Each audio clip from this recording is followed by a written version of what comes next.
Greetings, explorers. Welcome to Save Point Parables, the show where your story is as beautiful and complex as you.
This is the parable of the Scorned Ghost.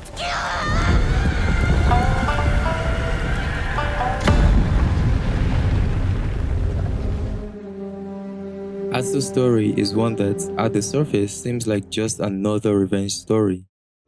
One where the character seeks revenge at all costs and in the end learns to let go. But this story is deeper than that, and her true journey and transformation lies not in an overview of her story, but in the little adventures and conversations she has with the people she meets along the way. Every member of her wolf pack has a hand in helping her find purpose above revenge and death, and so the Atsu we know at the end of the game has a lot more to live for than the one we met at the beginning of the game. Returning to the island of Ezo with no other goal than to exact revenge on those who massacred her family and joining her family in death, Atsu's outlook on life was rather bleak. The world she knew up to that point was full of betrayal, selfishness, war, and death. No loyalties ever surviving any trials, families destroyed and displaced. It was a cruel world, and her experiences left her no other reason to go on living, no other purpose than to get her revenge and die. I will find every last member of the Yotei Six. And I will bring you peace. Then I will join you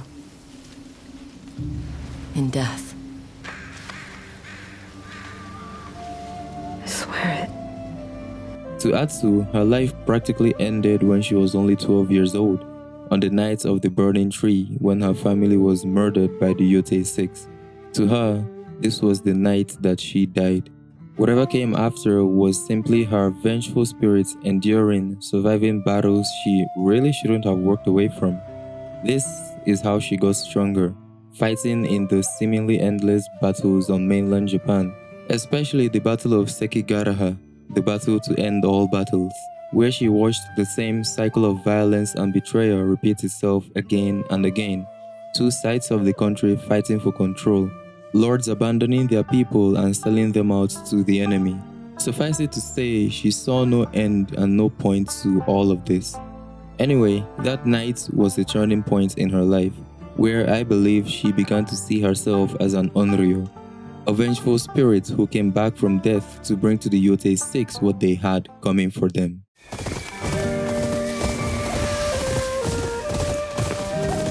Upon her return to Ezo, she heads directly for the snake, the first member of the Yotei Six to die by her hands. Her encounter with all the Yotei Six members each had an impact on her, but this fight with the snake was one of the most impactful. It was of course the fight where her legend as an Onryo was born after all. She was stabbed by the snake, blacked out for some moments, and then got back up and got on her way. The villagers who witnessed this truly thought she died and came back to life, and her story spread like wildfire, becoming hotter and more extraordinary the farther it spread. This fight exposed how she felt inside to the world, and I like to think that it was after this that she felt truly confident that she would accomplish what she set out to do.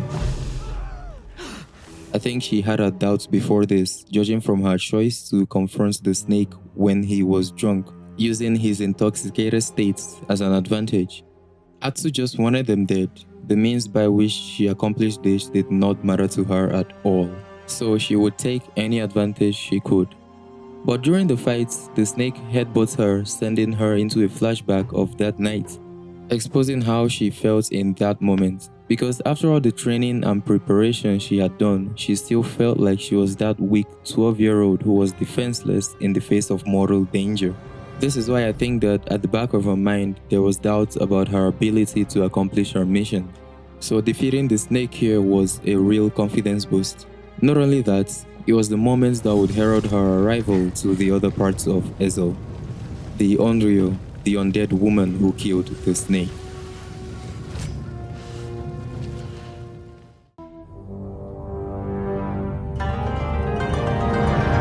Upon her arrival to Ishikari Plain, or Teshio Ridge depending on where you as the player went first.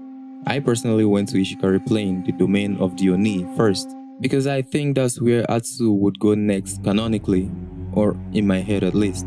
I'll go through this episode the way I went through the game. On the road to Ishikari Plain, the Oni raiders attacked a Matsumae checkpoint, which she helped defend under a contract with Lord Kitamori. During this, she witnessed the cruel brutality with which the Oni and his raiders laid siege to Ishikari Plain and what to expect on her way to defeating him. It was also on this day that someone else came back to life. Atsu.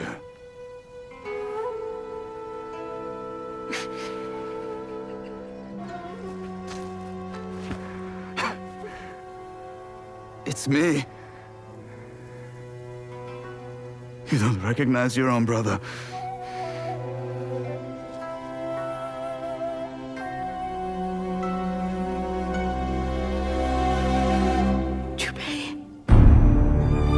Lord Kitamori was Atsu's brother, Jubei. After 16 long years, the twin wolves are reunited once again. Maybe the Yotei 6 didn't take everything from her after all, except her parents, and the 16 years she spent apart from her brother, both thinking the other was dead. Atsu did not know it yet, but this was the beginning of a massive shift in how she perceived the world around her and her role in it. It seemed like right now, either she was still having a hard time believing that her brother was still alive, or she hadn't had the time to reflect on what that meant for her and her mission, or she simply wasn't ready to think about that, believing it to be a distraction to her mission. Either way, it was clear she wasn't looking for the chance to share stories and get to know the man her brother had become. You don't know me, and I don't know you. The Yotei 6, the Oni, took that from us. Jubei made efforts, going as far as to defy his own clan to help her, but she was only concerned with her mission. Our family was murdered, and all you care about is playing samurai. There is a trope in movies, perhaps overused, about people who are so blinded by the pain of their past that they subconsciously push away the people who are present with them, people who could help them heal and show them that life is still worth cherishing. Jubei found that with Clan Matsumae, who took him in and nursed him back to health after the night of the burning tree. He found purpose with them to protect the people and keep that tragedy that befell his family from coming upon another. But Atsu had no one. For 16 years, she was on her own.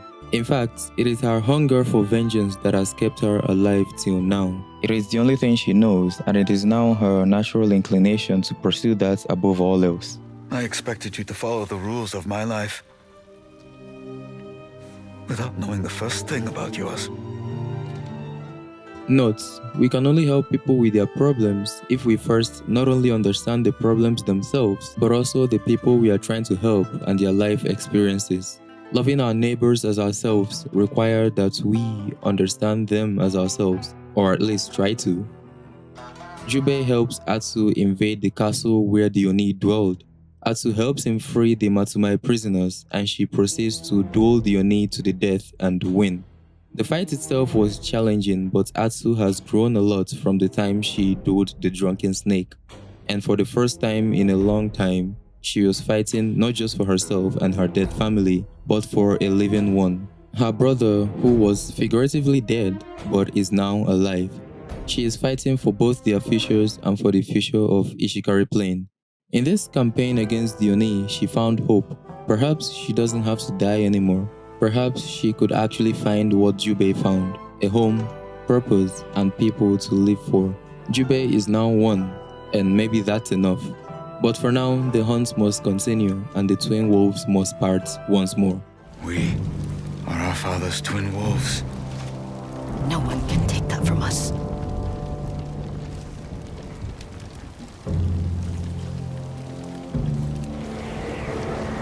Atsu's hunt takes her to Teshio Ridge next, where she meets the person who, in my opinion, has the most impact in her story, Lady Oyuki. I did an entire episode covering her story. You should go see it after this one. The Kitsune was next on Atsu's list, and when she first arrived in Teshio Ridge, she visited the Red Crane Inn, where she met Oyuki, the shamisen player.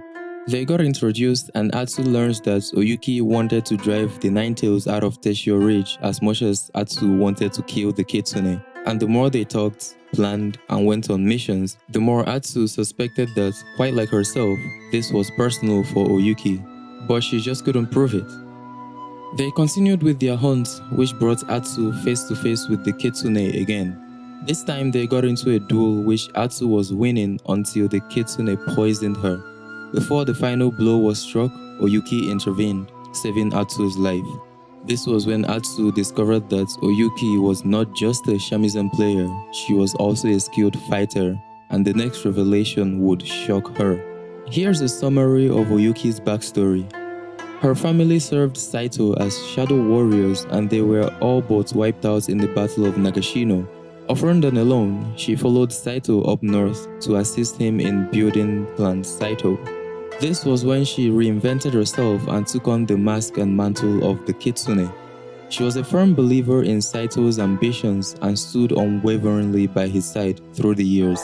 However, somewhere along the line she started to see the cruelty of Saito's ways, the things he would do to win, how he treats the people close to him, how he lacks accountability and would blame others for his problems and misfortunes.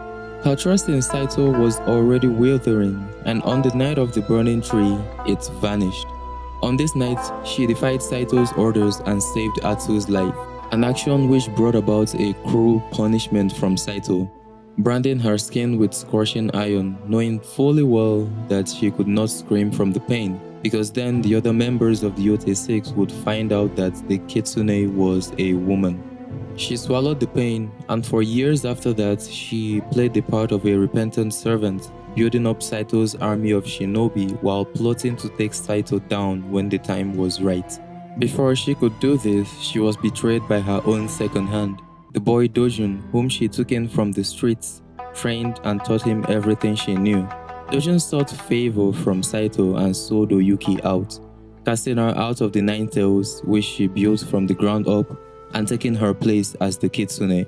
Since then, Oyuki stuck around in Teshio Ridge. Still determined to foil Saito, she tracked the operations of the Ninetales closely, waiting for a chance to present itself for her to carry out her mission. This brings us back to this moment. Atsu struggles for a while to reconcile Oyuki's story with the monster she had built her up in her mind to be all these years. Looking upon the Kitsune, she could only see a target, the monster who took her family from her, a beast who must be put down. But now that she has seen the woman behind the mask, the innkeeper's daughter, she realized that her hunt was not as straightforward as she thought. Considering everything Oyuki had endured, she was as much a victim as Atsu was, so killing her would not be justice, just blind, petty revenge. So as much as Atsu wanted revenge for her family, she could recognize where there was need to forgive. This was an important set of circumstances for Atsu to ponder, to consider the person and their story and factor that into what they were forced to become. Not to spare people the consequences of their wrongdoings, but to give grace to victims of circumstances who are truly repentant and are willing to atone for their past sins. I will never forgive the Kitsune.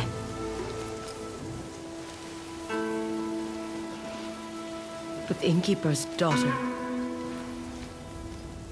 I might forgive her. As established earlier, Atsu has been alone for a long time, and her perception of other people has been skewed by her experiences during her time alone. She has to relearn the complexities of the human existence and what it is like to be part of a group of people she can trust with her life. This encounter revived that essential aspect of humanity within her and prepared her for when she would confront the Saito brothers and Saito himself. I think it's important at this point that I mention the last and most adorable addition to the wolf pack, Kiku, Atsu's niece, Jubei's daughter. She was the last proof Atsu needed to know that she could have a future in a zoo. That her story did not have to end with the revenge of her parents' death. Young Kiku reminded her of her younger self, of the dreams she had for the future.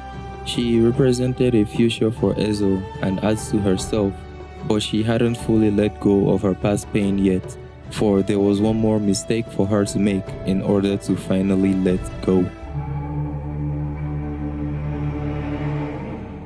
Saito's sons, the Spider and the Dragon, led the invasion of Oshima Coast where Clan Matsume has set up their stronghold. Atsu and Oyuki crafted a plan to abduct the Spider and use him to lure the dragon out and take them both out. The plan worked, perhaps much more than they had planned, because Saito himself led his army to the staged execution of the Spider. Clan Matsume were overwhelmed and their castle was being burned to the ground. Jubei and Oyuki wanted to retreat to the castle to save as many people as they could, most of all Kiku. She was in danger, but Atsu had the Spider and the Dragon within her sight and just could not let this opportunity pass her by. Refusing to go back to the castle with her brother and Oyuki, she stayed and fought the Saito brothers. She felled the dragon, and the Spider managed to slip away. This was when she returned to the burning castle, and Jubei, Oyuki and Kiku were nowhere around. Thankfully, Kiku fled to the safety of the Sianji temple. Upon reuniting with her, she learned that Jubei and Oyuki were captured by Saito, so she tracked down the Spider to question him.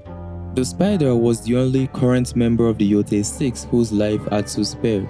The Spider had been abandoned by his father because his father blamed him for the death of his brother.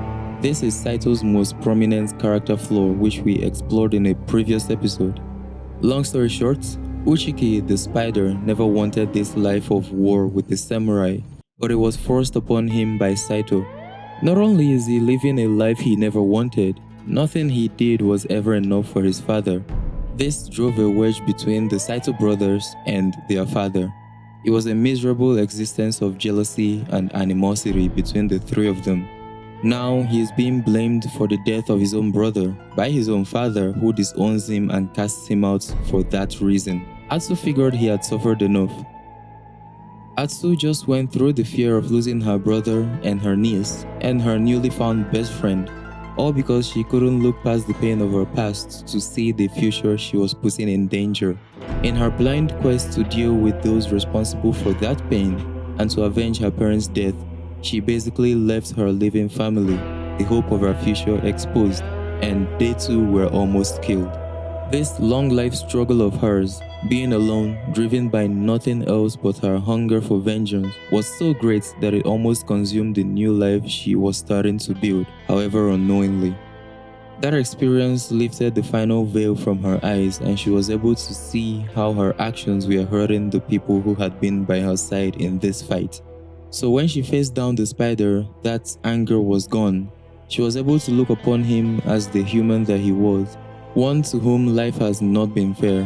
He had lost everything at that point, so Atsu decided to leave him with the only thing of value he had left, his life. After that, Atsu rescued Jubei and Oyuki from Saito's keep, and they subsequently met up with Saito at the place it all began, Atsu and Jubei's homestead, for the final duel.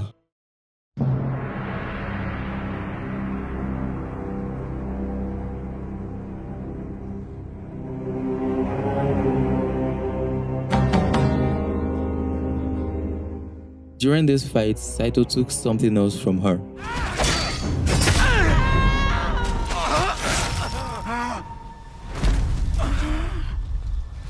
Jubei. For the living.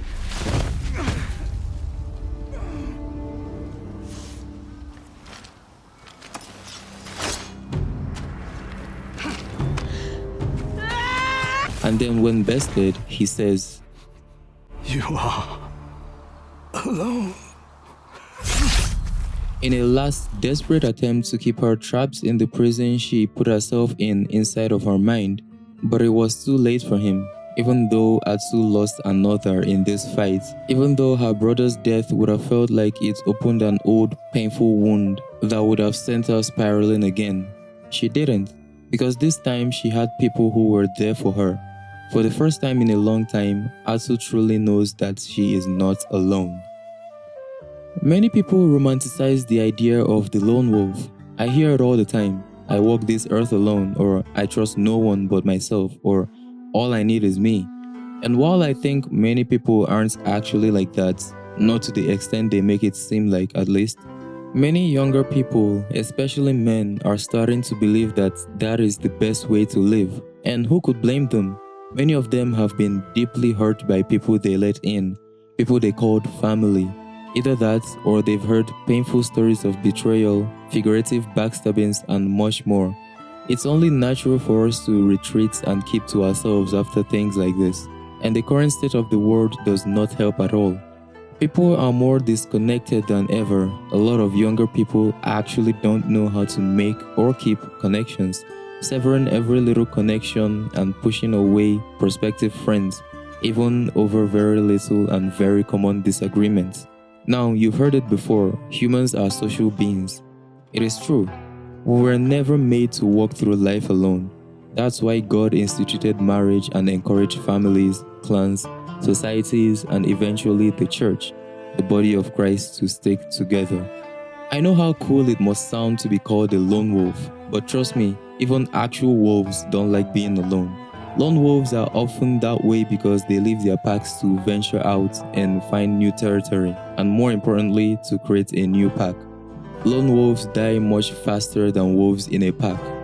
We all need a pack, and to everyone out there who is a loner because of a hurt you've experienced from people you trusted, I know that it hurts the most when the betrayal is by people close to you. I know that it is hard to trust again, but if I may be so bold, the healing you are looking for, you won't find it on your lonesome. You will find it in a community. You are cautious, and that's a good thing. You shouldn't give your trust to just anyone that comes by until they've proven that they can be trusted. And you know exactly what kind of selflessness you are looking for in friends. Since you're watching this channel, I assume you're a Christian, or at least curious about Christianity. Whatever the case may be, even if you're just watching because you like video games, let me encourage you to find a local church. There are many men and women of God all over the world in churches that will welcome you warmly with open arms. Don't worry, no one is going to force you to open up about all your problems or to immediately become a full-time member. We are more than happy to wait and pray for you, and whenever you're ready, we will be there. This is my recommendation as a Christian.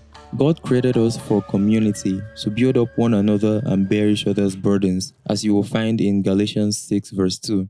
And in Ecclesiastes chapter 4 verse 10, for if they fall, one will lift up his fellow. But woe to him who is alone when he falls and has no other to lift him up. Now, as you may well know, not everybody in the church actually practices what the Bible says, and there are people who do not care for anything God says in His Word. Practically everybody in church is on their own healing journey, same as you. And there are people who are farther along in that journey than others. I'm not asking you to trust any church blindly, but in my experience, the majority of the people you will find at your local Bible-believing church are trustworthy. Churches that are founded on the true Word of God, not the ones that try to bend the Bible to fit in with the culture. To help you navigate this, there is a video on this channel where I go through what characteristics a trustworthy friend will have. There is another YouTube channel I recommend, Impact Video Ministries. They make incredible videos about what it's like to walk as a child of God on this earth, and they tackle various topics that some people might shy away from. You should check them out. That's it for this episode. Thank you for watching, and I pray you find the healing you are looking for and a community you can wholly trust. The Lord be with you.